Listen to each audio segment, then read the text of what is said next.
Today, we're talking about artificial intelligence, AR, and other emerging tech and how it's been affecting the beauty industry as well as the film industry since the start of 2023.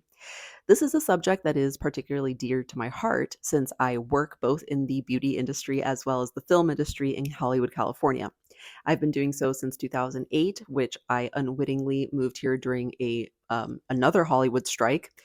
So I have been here now for two monumental events in Hollywood, and I just think it's this perfect full circle event where I now feel like I am not only researching history, but am actively a part of it.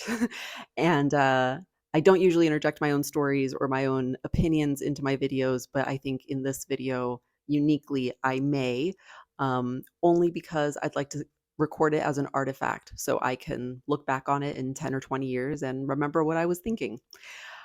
Anyway, welcome back to Beauty History. I'm your host, Cici Andersen. This is my channel where I talk about our daily grooming rituals, Hollywood makeup magic, ancient health and beauty secrets, and other things that I find interesting on my search for truth, spiritualism, and purpose in my chosen career of hair and makeup artistry. Now, you could say that this is a deep dive anthropological look at our daily grooming rituals. I think it's just fun.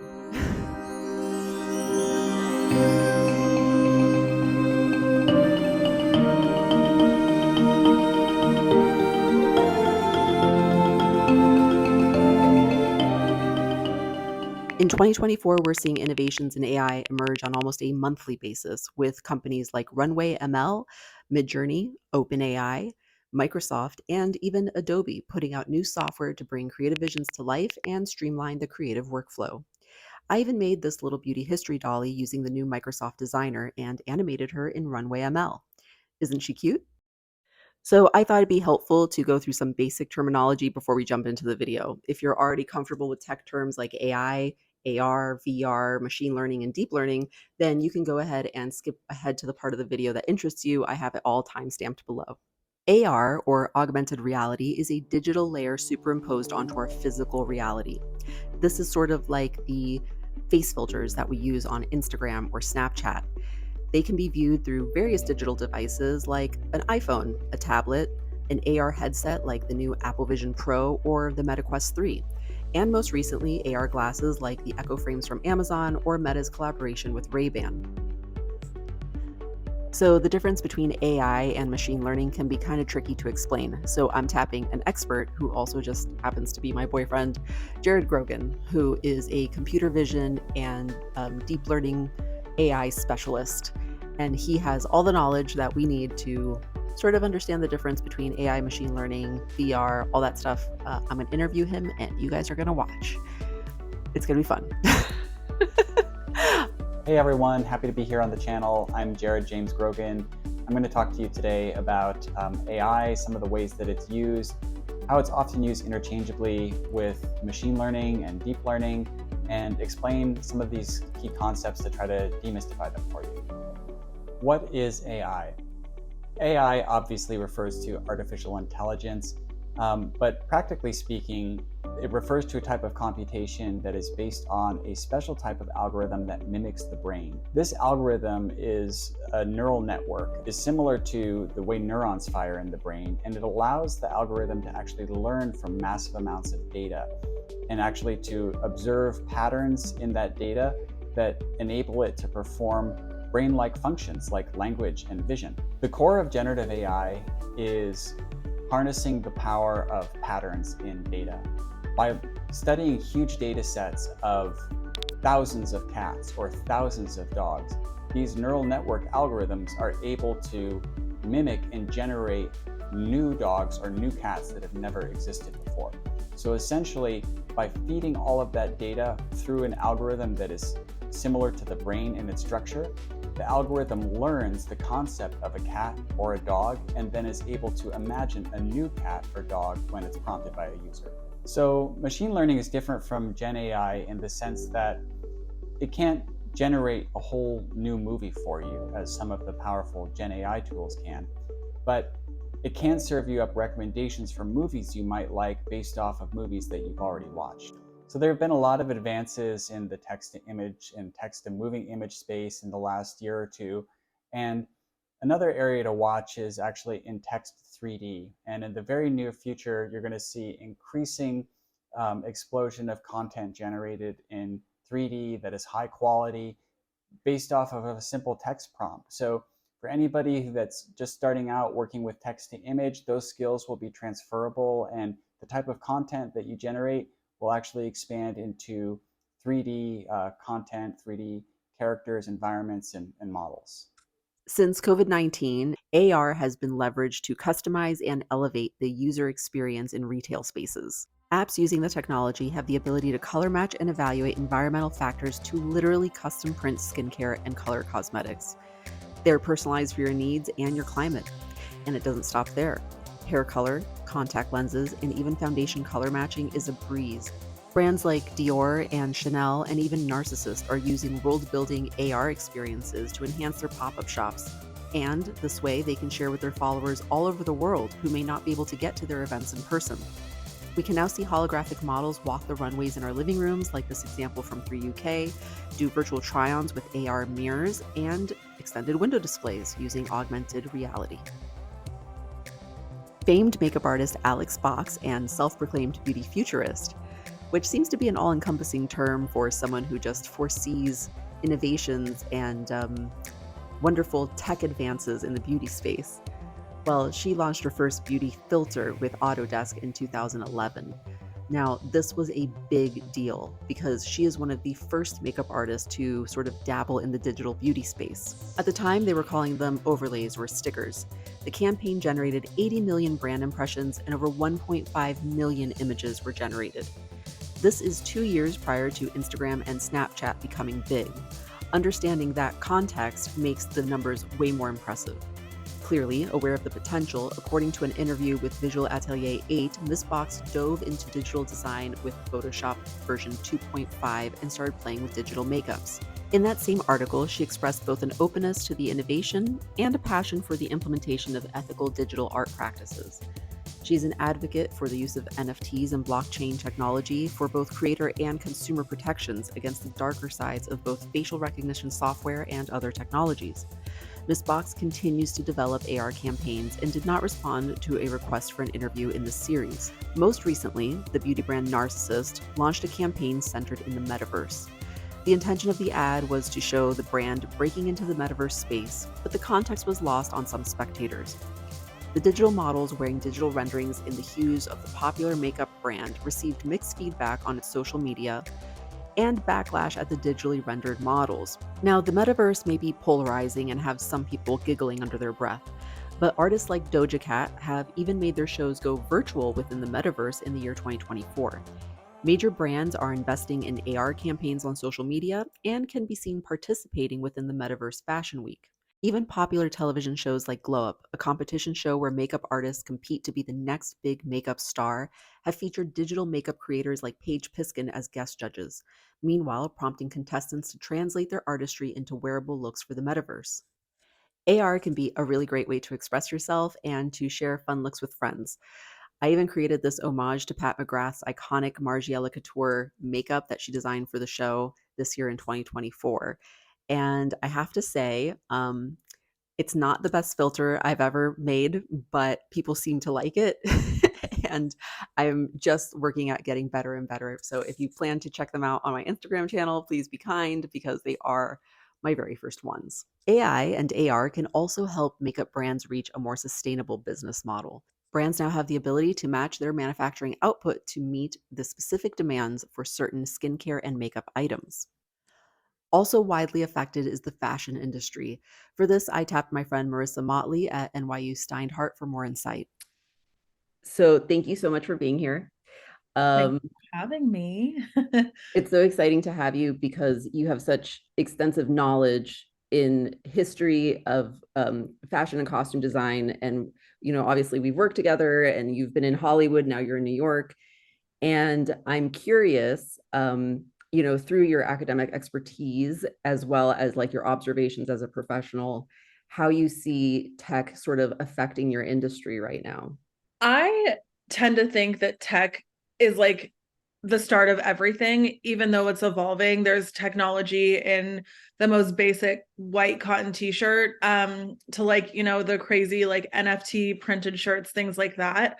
Like a metaverse or something like that is much different than like the arena, right? The online arena of like what's the difference between a social media platform like the metaverse or Instagram. Obviously, they're owned by the same person, whatever. But an Instagram filter of like a bag or a dress or whatever, you can just as easily post that and share it to your followers as opposed to like getting online and going to like a MetaVerse Fashion Week or something like that, where it's like a limited audience. And I'm not sure how one is going to foster into the other or how one's going to promote the other. It's just an interesting place to kind of see things. I love what you said about waste, because I know like slow fashion was kind of the buzzword for a really long time. And I think in a way it still is. But for me, so much of fashion is about being seen. Even one of my projects that I did for my first semester of school was analyzing a painting. And it was this 18th century beautiful garment. And it's like from day one, fashion was all about being seen. And this woman wanted to present herself in such a way that she had the money to buy the expensive handmade lace and to get the blue dye that wasn't, like a pale blue. It was a deep, rich blue. And because of that, I kind of have a hard time understanding how the metaverse is going to infiltrate fashion in that way. And like AI is going to infiltrate fashion, especially in a city like New York. Everyone's out and about. Even on a day like today where it's snowing outside and 20 degrees, you see women in their leopard print coats and their Uggs and their, whatever else. I'm really excited and also kind of like nervous to see how that's going to happen with tech. How do you move the public arena online so that people can still feel like they're being seen for their fashion choices, or do people care? It'll be an interesting place to go. I wanted to ask you a little bit to that point about the utilitarian aspects of clothing and how, I mean, yeah, I feel like we've come a long way in that way of dresses having pockets and being able to have, I don't know, women wear pants and just to the need of the times as women started to be more in the workforce and things like that as well. So only when Instagram first started, I feel like the trend was all going towards slow fashion, handmade clothing. It was sort of like a weird juxtaposition, because as we were embracing the tech, we were also rejecting the tech. Yes. And so now I feel like we're being pushed almost full throttle, just all the way back into tech. And it's, at least here, it feels like it's a big conversation, obviously, with the writer strike and the actor strike, excuse me. And it just seems every time I turn on the television, it's like AI this, AI that. So what is the feeling about digital and futuristic like costumes in terms of like, 3D printing an outfit versus being handmade? And is that anything that you can share about that? Yeah, I mean, it's a pendulum, right? Fashion, art, everything goes too far one way, and then there's an automatic reaction to that. I think of like the arts and crafts movement, especially within art, in response to like the Industrial Revolution and more of like Art Deco. Those two movements were happening at the same time. And one, arts and crafts was definitely a response to the technology boom that was happening at the time. And I think we can see that now. I mean, I think that, for every major worldly event that happens, as far as we get with tech, there's always going to be people that want a handmade element to their clothing. Or, if one, like I think of the Pantone color of the year is peach fuzz. And this is right after electric blue and that pop pink, that shocking pink was a color that it's always going to swing back and forth. So it's hard to pinpoint like what's going to happen next exactly. I mean, I think, like I said, tech's going to be involved in every aspect of like garments one way or another, whether it means like the actual sewing machine that's like making the clothes, or I think of like Uniqlo that I live and die by their heat tech, because especially in the winter, it's a great option without wearing 5 bulky layers. But at the same time, there might be someone who wants to wear like 3 different layers because they want to show that they took the time and effort to get dressed, where someone might not really care. So we'll see. In terms of like my styling work, right? Let's say I can't go to Paris Fashion Week, but I can attend a metaverse like Cici, which is where like after the fashion show, stylists and buyers will go to a showroom and actually look at the clothes and touch them and be able to really see them off the model and on the rack, how they present. I mean, that might be a great solution to lower emissions. But does that mean like electricity bills are going to go up and things like that? It's just a lot of information to take in, but I do think that, knock on wood, if people use it for good, that we can foster a lot of change and it can be helpful in other ways than just like meetings or fashion or beauty, but we'll see. I think that that is kind of one of the positives, the more positives of having this kind of tech is being able to reduce the footprint in some ways. But you're right. I mean, just the technology itself requires Hmm. so much extraction from the earth and stuff like that. So who knows if it's like cancels each other out in a way, you know? Who Right. knows? We've yet to figure that one out. I feel like it's the same conversation with electric cars at the moment. Yeah. And like, God forbid there's a power outage. Then what? You know, what happens then? But then it's also like, well, flights get canceled all the time and people pivot. I mean, I think it just speaks to like the human experience of like things happen all the time and like there's never going to be a foolproof plan. But I think catering tech to the needs and like making a better world is like, you know, optimistic as that sounds, would, I mean, that's my ideal situation, right? I think that's most people's hope with this advancement in technology, that it's, you know, it's better for everybody. What is your favorite sci-fi trend as well? I wanted to ask out of all the sci-fi trends, which is your favorite? For sure. I mean, I know I mentioned her before and I've seen it twice now, but I went and watched the Renaissance movie, and that UV light on Beyonce's outfit is just like, I don't know what it did, but it like almost, it made me really optimistic about tech in clothing in that way. I mean, and even I know I mentioned this before too, but like Uniqlo and their heat tech, I think things like that are going to be so important with like the changing climate and with so much like rapid changes within the weather, that who knows, you know. That's really cool. I like the idea of UV color changing clothing. I think that's really fun. Ooh. Um, I think we're still, at least in the US, like a culture of consumption. You'll see a haul from whatever online boutique is trending, you know, every other TikTok video that you watch.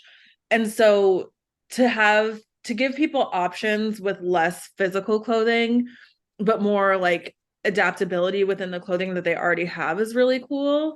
I mean, I know this isn't like the tech sci-fi answer that like people might think of, but even repurposing clothes, tech is definitely part of that. I mean, I've seen a lot of workshops where you can just, and I do this with my students a lot of times. One of my classes that I used to teach was fashion sustainability, and I would have my students bring in clothes that didn't fit them anymore, that they didn't like, and we'd repurpose it. And I think there's a lot to say for things like that aren't necessarily the flashy, you know, LED light, whatever, fiber optic clothing, but, you know, using the technology that's available to you, using your sewing machines, using dye and things like that as well. There's really no right or wrong way to like incorporate it into your clothing. You just kind of have to start. Okay, so that actually brings a question up that I didn't plan on asking, but what trends do you see on their way out, like that you think are just like not coming back?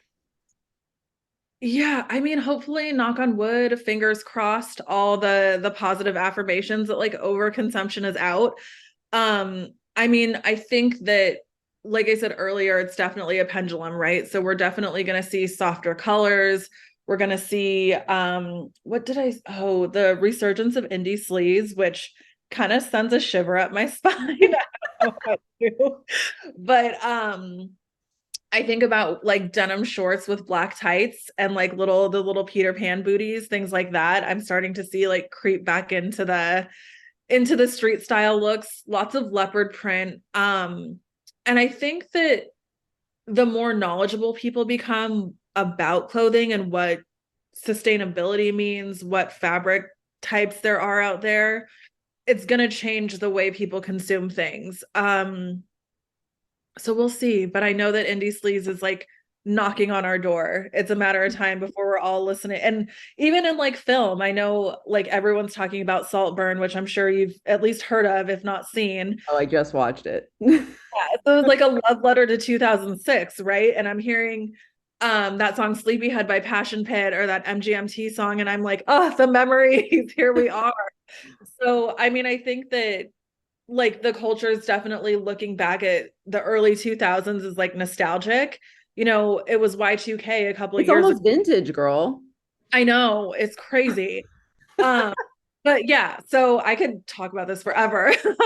But yeah, I think it's just a matter of like we're slowly creeping up to like, you know, the time where 2006 is considered vintage, it's archive, it's old, it's in the past. Like we were just there.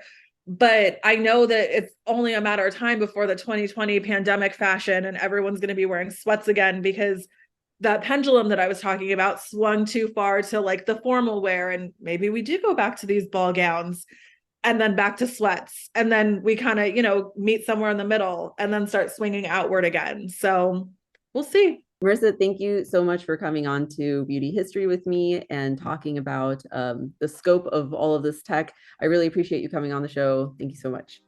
Thanks for having me. This was fun.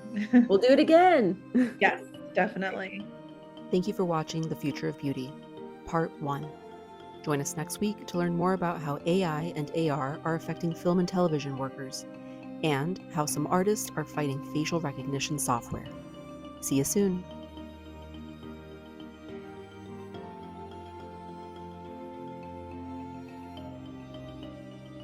A Cici Andersen production.